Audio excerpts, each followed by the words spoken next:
You're welcome to course 2.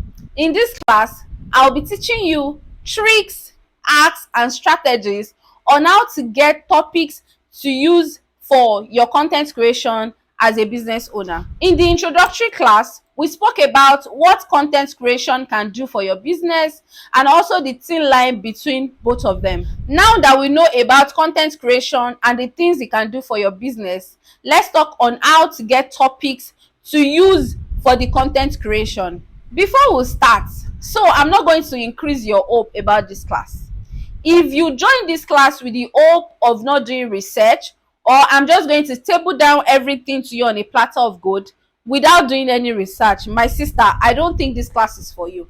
Because you see, 90% of the videos you see out there on Instagram, Facebook, or on TikTok, they are based on research. You see, as little as let me teach you how to do your videos as a beginner, or let me teach you how to do this and this on CapCut, or let me teach you how you can turn this color to this color, is based on research. In all honesty, it won't be easy. It's also not easy for anybody, and it can be quite challenging. But if you listen to every tricks, hacks, and strategies I'll be teaching you in this class, trust me, it will be easy to get, it will be easy to get topics, it will be easy to create content, and it will be easy for you to edit them.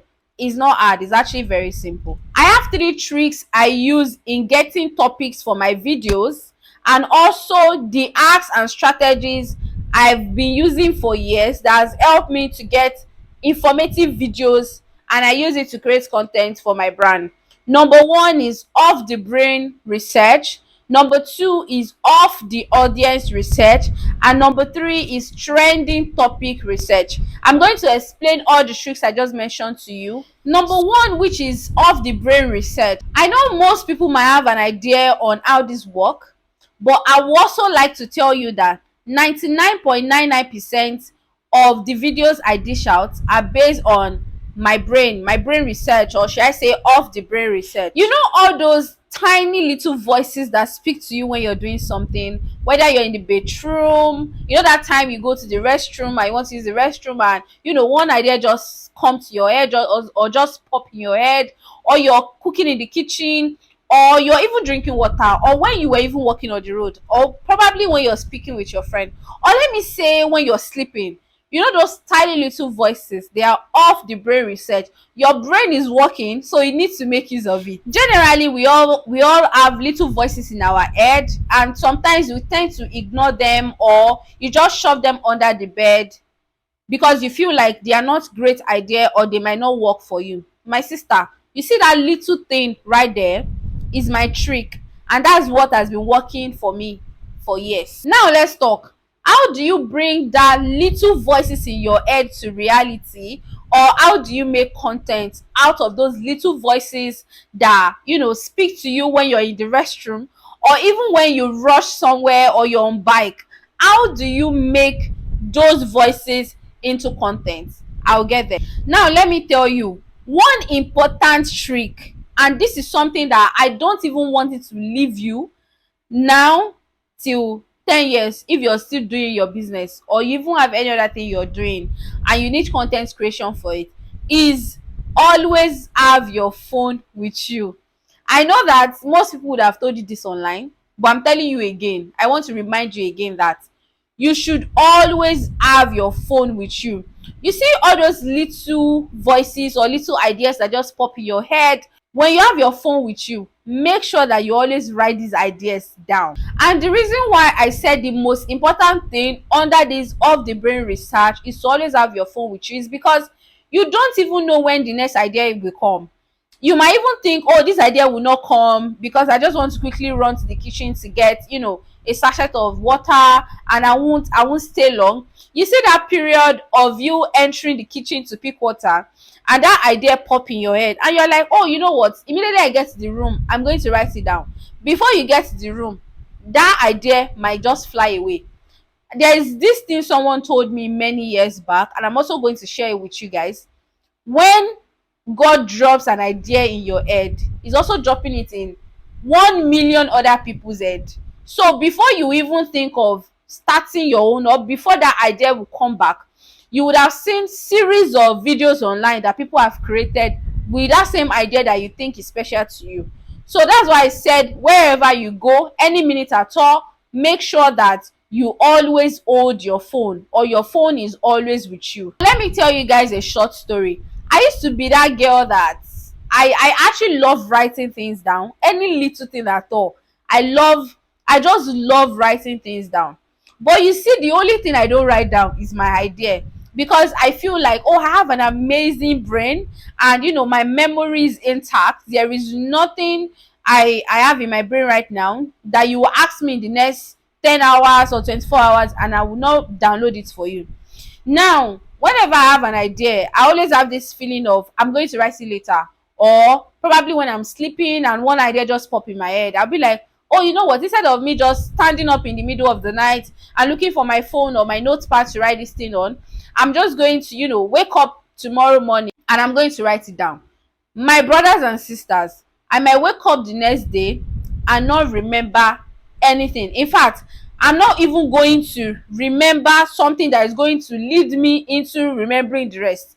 I'm going to forget everything altogether. So I was just scrolling randomly on Instagram one day, and the person was talking about the power of writing things down. Even the silliest idea, that random thing, you just be like, I beg you, this thing cannot work, Jare. Why will I write it down? It might be a game changer for you. If you notice, there's this common thing about people that went viral. If you check their comment section, I read comment section a lot. Some people might be like, oh, I actually had this idea, or oh, this thing actually popped in my head yesterday and I didn't even know that someone is going to create content about it. Oh, and trust me, the person might not really take that serious, because the person feel like it's a silly idea and you don't need to create content out of it. But the person that tried to create content out of it went viral. So it can be a game changer. So any idea you might have at all, make sure you write that thing down immediately. Now, you see all those voiceovers I do on my videos. I want to believe that everyone that registered for this class know me one way or the other, or you've seen one of my videos somewhere for you to trust me enough and pay for this class. Most of those voiceovers are based on my brain research. Not that I went to Google, or I went to Instagram, or I went to TikTok. They just come from my head and I just write them down. I write them down not because I want to use them immediately. I write them down because I know that that day that we need it will come, and they will come in handy. So when the day to create content come, I am not just scrolling randomly on TikTok or Instagram or on Google searching for what to create. I already know what to create, and it's on my notepad. And where is my notepad?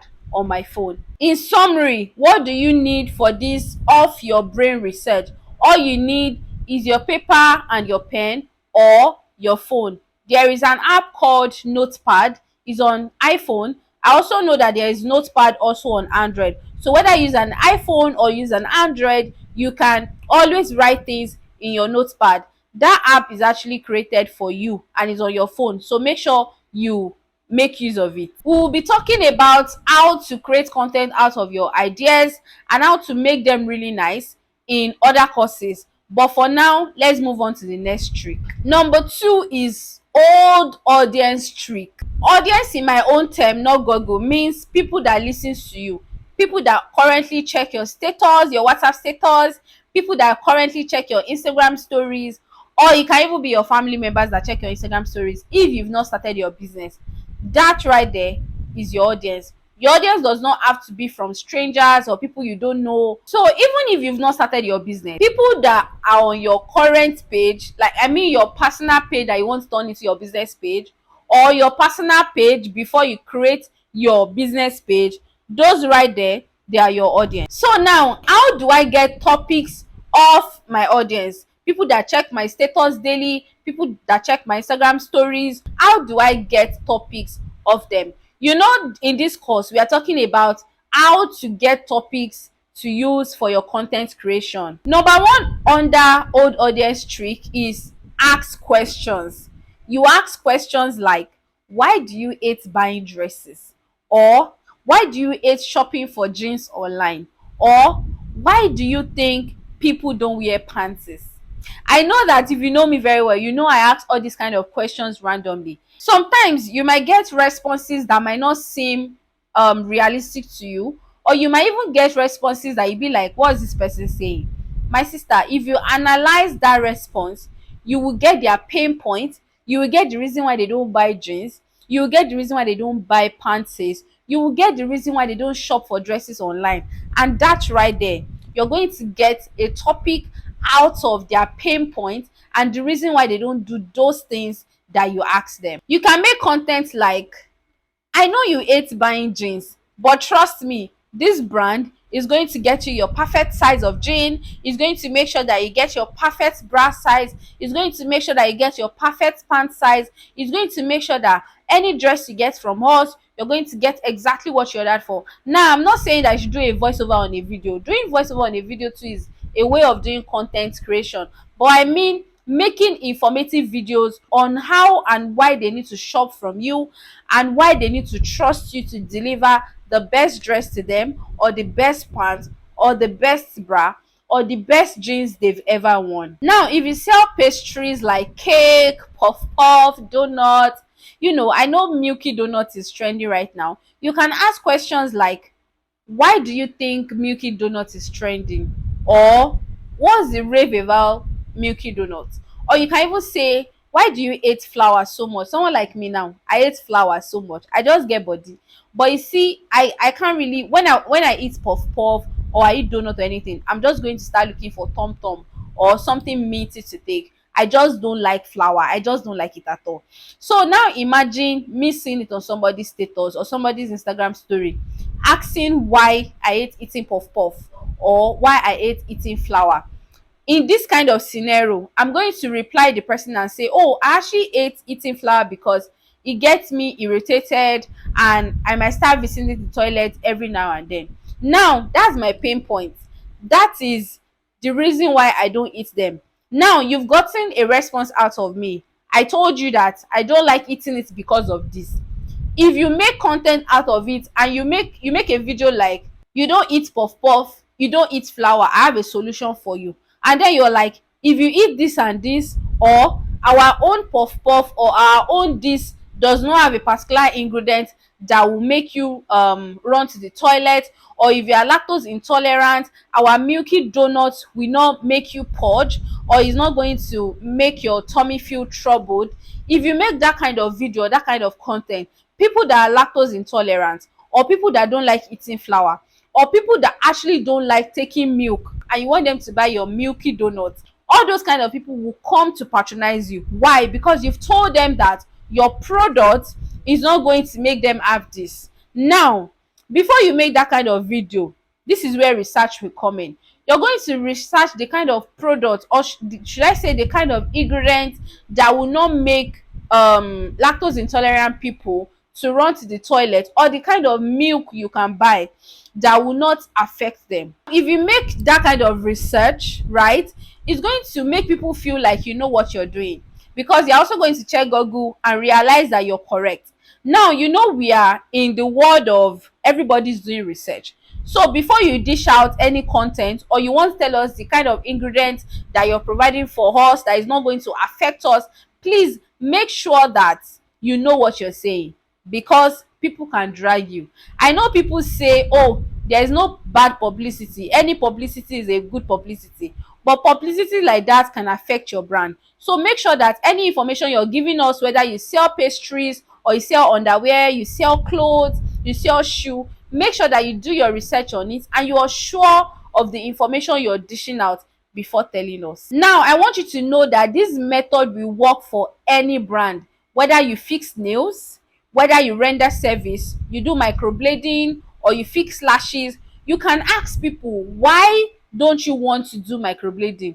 Me, I cannot do microblading because it's painful and I feel like it's going to be on me for 2 years and I won't be able to remove it because it's like permanent for 2 years. You can make videos for us and say, oh, we actually have microblading, or the kind of semi-permanent lashes that is not going to, or let me say semi-permanent brows that is not going to extend more than 6 months, or is not going to extend more than 1 year. Someone like me now that is scared of doing microblading that is going to take 2 years, I can opt for that one because I know that after 6 months it's gone. That kind of person or that kind of brand, when you make that kind of video, you attract or gain the attention of people like me. And people like me, I'm sure we are large. It's a large audience already because a lot of people are actually scared of microblading. So now you can now see that this kind of method can work for any brand. So if you do lashes, you do microblading, you fix nails, you do pedicure, you do manicure, you help people to arrange their space, you can use this method and it will work for you. So we'll be moving to number 2 under old audience, which is getting topics out of old videos or posts that you've made many years back. Guys, let me give you a trick. There was a time that I was blank, or you don't even know what to create, or you are in that space of I don't know what to say. Now what I do is that I go back to my old post. As a business owner, I go back to my old posts or my old videos. I go back there and I check what I've created in the past.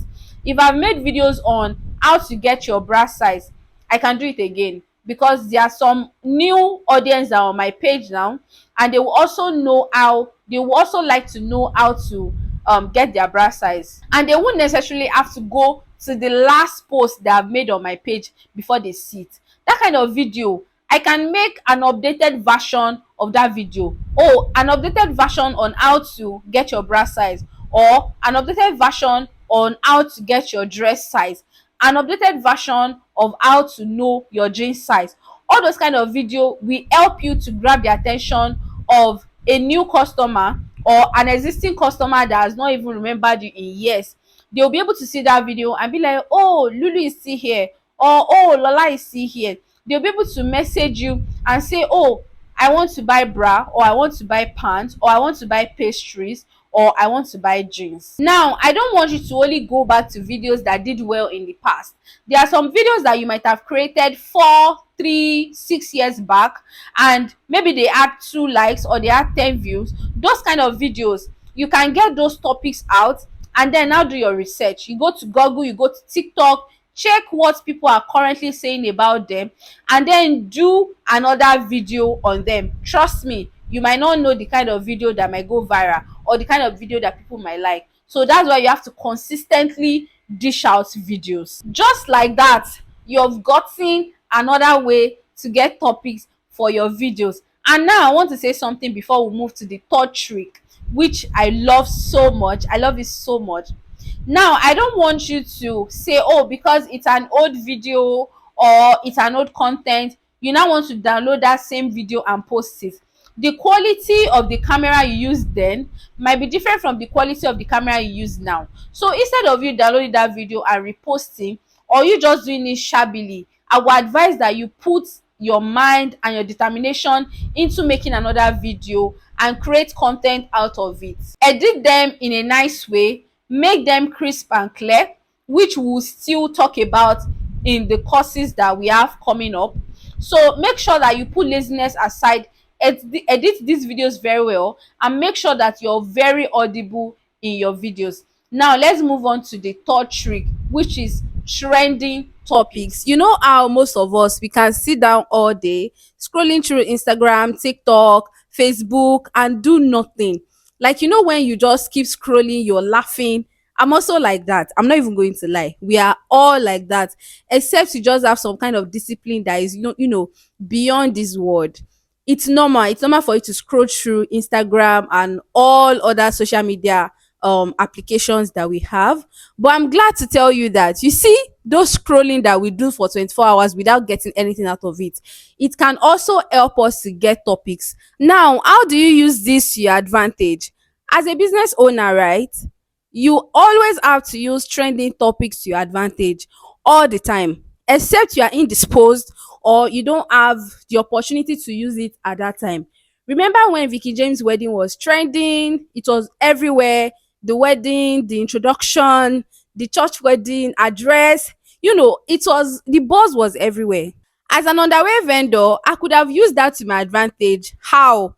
Now, if you notice during our wedding, yeah, you cannot even see any trace of our underwear, whether pants, whether bra, whether singlet, or anything at all, because they were all to perfection. Our choice of underwear was really perfect that it didn't break any of our dressing. Now I could use that by talking about, oh, you guys look at the way Vicky James just, picked her underwear and it was so perfect. Now it's not like I've seen her underwear. It's not like I was even there where they were dressing her up. But me just putting that headline of how Vicky James chose her underwear for her wedding is going to just trend. Why? Because the Vicky James name was trending as at that time. So anything that has the heading of Vicky James is going to trend. Like, even if you say rubbish in that video, or even if you don't eventually talk about Vicky James in that video, people are going to stop and watch it, because anything that has to do with Vicky James at that time, people just want to watch it. And what if I tell you that the idea I just dropped now did not come to my head during Vicky James' wedding? Like, I didn't even think about this at all. It came to my head when I was writing this script. And trust me, if I had spoken about this during the time that she was getting married, I could have gotten DMs, I could have gotten more people or more followers. People would have even entered my DM to say, oh, I love what you spoke about here. Can you tell me how to actually pick the right underwear for my kind of outfit? It would have been perfect, but I didn't do it then when it was trending. So if I talk about it now, it might not really yield as it's supposed to yield. So you have to go as fast as you can with trending things or any trending topics that you see. Now let's talk about another topic that is different from the Vicky James idea that I just dropped now. Is about this Milky Donut that is trending now. Now you see how it's trending, everybody wants to talk about it, everybody is talking about Mickey Donuts, people are making content out of it. Now, as probably you are a fitness coach, or you are someone that make donuts, or you make anything that is related to pastries or donuts, you can make videos and talk about it, why you should buy our Milky Donut, or why our Milky Donut is different from other people kind of Milky Donuts. Now I'm someone that has lactose, like I am lactose intolerant. Like, when I take anything that has milk or anything milky at all, anything that has lactose in it, I always just end up messing up myself. Like, it's really, really terrible. Now, someone like me now, I can't see Milky Donuts and go and buy it. Why? Because it's not going to go well with my system. Now, I'm sure that we have 80%, or should I say 50% of someone like me in Nigeria. Imagine you making videos about making donuts and you are directing it to people that are lactose intolerant, and you tell us the reason why your own Milky Donut is not going to affect my system, or the kind of milk you use, people that actually have lactose intolerance can also eat it. Imagine the amount of DMs you're going to get simply because you spoke about lactose intolerant people eating your Milky Donut. People like me can easily just enter your DM and say, I want to buy and try it out, because sincerely, I also want to eat Milky Donut. But why can't I eat it? Because I will get irritated when I eat it, and it might also mess up my system. So you going to Twitter, you're going to see a lot of things that people are actually complaining about, or people are talking about. For example, I remember the time that people were complaining about people that sell thrift, that why is thrift so expensive? Is it not a used clothes? Why are they selling thrift for 15,000 naira? Make videos and tell us why your own thrift cloth is 15,000 naira and why people should buy it. You show us behind the scene. You show us that your own thrift is different from the bend down select one that you just enter market and go and select that. Your own is first grade. Your own is, the best of the best. So if you are selling a cloth of 15,000 naira, tell us that we can't see it any other place, because everyone actually like to be different. So you have to tell us that your own thrift business or your own thrift outfit, they are unique, and that's why your price is like that. So if you go to Twitter, you will see a lot of topics that you can even pick from, and no matter your line of business, you will easily make videos out of them. Now there is a bot here, and the bot is that whenever you want to talk about a particular topic, make sure you research very well and know what you're talking about. Apart from the fact that it's going to make you look professional and people are going to listen to you because you know what you're saying, you also need to have an idea about what you're saying. Now, when I spoke about people that are lactose intolerant, you need to do your research on people that are lactose intolerant. What is their pain point? What do they go through when they take milky substance? How do they feel? And when you want to talk about the kind of milk you use for your milky donut and the reason why lactose intolerant people should buy your milky donut, you need to research on the kind of milk that lactose intolerant people can take and be saying the truth by telling us that that's the same milk you use in making your milky donut. Because it will not make sense if you use peak milk or you use Dano milk to make your milky donut, and the kind of milk that lactose intolerant people take is not all those ones, because those ones can actually affect us. Now if you now want to talk about other kind of milk that you're using, you need to show us proof that this is the milk you're using and it's not going to affect us. I want to give you this last point before we finish, and the point is follow the challenge that aligns with your spirit. Now, when put your hands on my shoulder, do you guys remember that challenge? I could have done it, like I could have participated in it, because it's about lingerie, you changing into lingerie and wearing another clothes, or you wear a very big clothes or abaya, and then you transform into a body wearing lingerie or a very sexy clothes. Now it's something that I could have done during that time because it aligns with my business, but it doesn't align with my spirit. Imagine me being that kind of person that doesn't like such thing, doing that. Even if I have views, I have comments, I have likes, it's going to affect me mentally and internally. Why? Because I do not like it. It's not something that I wish to do. So before you join any challenge, ask yourself, does it align with my personal values? If it does, then you can join. If it does not, please don't join it. So you see all those tricks that I just gave you now on how you can get topics for your videos. If you pick one of those tricks and you use it for your business, you will never run out of videos ideas. Like, even if you go to Instagram, you go to Twitter, or you see trending topics. So even if you ask your audience, you ask them some questions and you decide to use that for your video, you will never run out of videos ideas if you follow these tips and tricks and acts that I just dropped for you. You've gotten your topics now. How can you use them to, how can you bring them to life? How can you make videos out of it? We'll be talking about it in our next class. So see you in class.